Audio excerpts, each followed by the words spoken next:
pada masa penjajahan Jepang, banyaklah masyarakat Indonesia yang mengalami tekanan hidup dan juga penderitaan karena sistem yang terlalu eksploitatif dan juga kejam.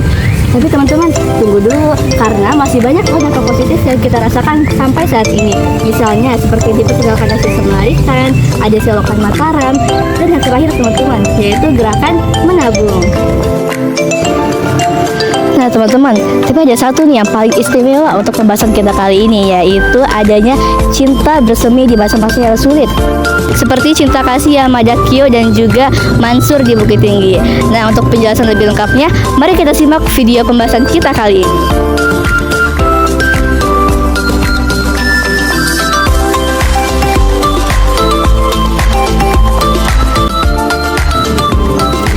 Penjajahan Jepang di Indonesia memberikan dampak dalam berbagai bidang, salah satunya dalam bidang pertanian. Salah satu dampak positif dalam bidang pertanian adalah penerapan sistem larikan. Teman-teman pernah dengar atau pernah tahu nggak tentang apa itu sistem larikan? Tapi ini bukan lari-lari ya. Jadi sistem larikan ini adalah metode bercocok tanam yang mengatur tanaman dalam posisi baris atau larik. Metode penanaman ini memiliki tujuan utama yaitu peningkatan produktivitas pertanian dengan menggunakan pola tanam yang lebih rapi dan terstruktur.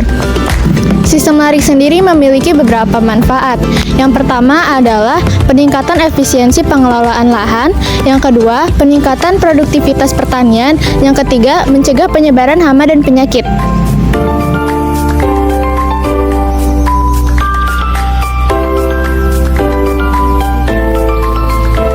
Kalau lihat selokan ini, aku jadi ingat sama salah satu selokan yang paling terkenal di Indonesia.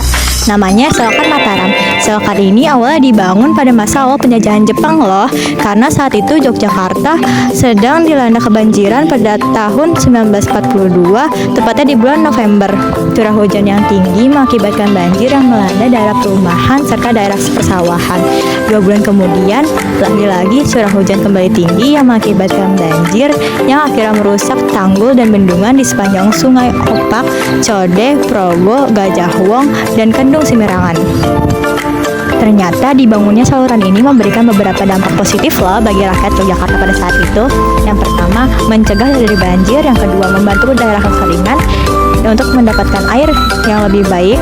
Yang ketiga, menjauhkan rakyat Yogyakarta dari kewajiban Romusa karena dibutuhkan tenaga kerja yang banyak untuk membangun irigasi ini loh.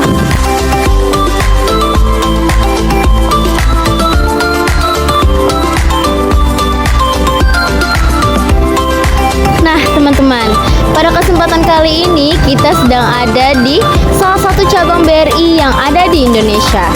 Salah satu cabang BRI yang ada di Indonesia yaitu tepatnya ada di Kabupaten Tangerang, Cisauk. Nah, pada masa penjajahannya pada tahun 1941 sampai 1945, Jepang waktu itu sedang melakukan suatu propaganda, padahal mereka sedang ada di suasana perang, sedang ada di suasana yang genting. Mereka ternyata sedang melakukan suatu propaganda yaitu berupa ajakan gerakan menabung bagi masyarakat Indonesia. Jumlah penabung di Indonesia pun semakin meningkat dengan pesat. Namun, jumlah uang yang terkumpul pun tidak terlalu banyak. Namun demikian, propaganda ini pun terus-menerus menyebar dengan luas, sampai akhirnya ke masyarakat bawah.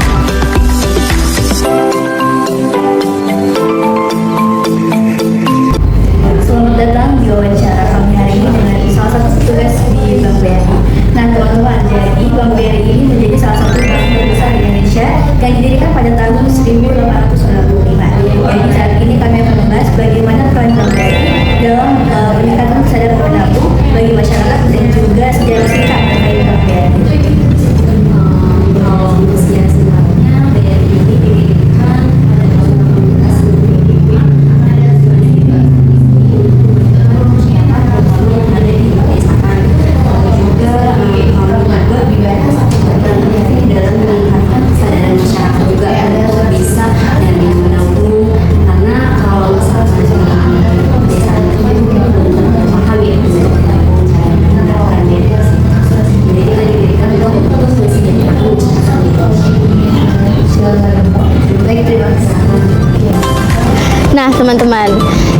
sebagai generasi muda yang hebat dan cemerlang, kita harus meneruskan kebiasaan untuk menabung dan menghemat ya.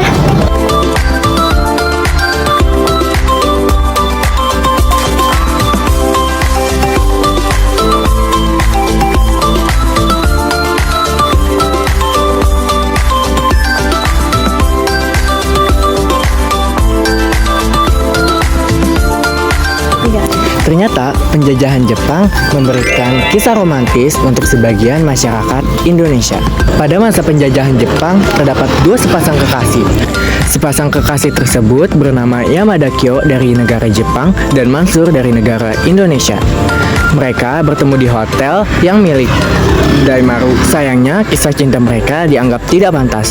Namun, mereka sempat menikah di Bukit Tinggi.